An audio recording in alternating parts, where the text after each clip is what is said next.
వాల్మీకి గుహలు. ఇప్పుడు అక్కడ నుంచి ఇలా దిగుతూ వచ్చాము. ఎవ్వరు లేరు, నేను ఒక్కడినే వెళ్తున్నా లోపలికి. ఎందుకంటే మనమే సైన్యం అన్నమాట. మన మనస్సే మనకు ధైర్యం చెప్తుంది ఎక్కడైనా కూడా. ఇదంతా కూడా లైట్లు అన్నీ బాగా అరేంజ్ చేశారు.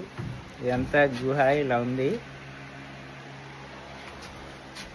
అంటే అప్పట్లో మనం బిల్డింగ్లు అవన్నీ కట్టుకోలేము కాబట్టి ఎక్కడ మనం ప్రకృతి సిద్ధమైనవి ఎక్కడ మనకు ఉండడానికి కొండల్లో కానీ గుట్టల్లో కానీ ఇలాంటి గుహల్లో కానీ మనం నివాసాలు ఉండేవాళ్ళు. అప్పట్లో ఎవరు కనుక్కుండేది? అప్పట్లో ఇక్కడ వచ్చి కూర్చొని రామాయణం రాస్తా అంటే ఆయన ఎవడు కనిపించిండు. అది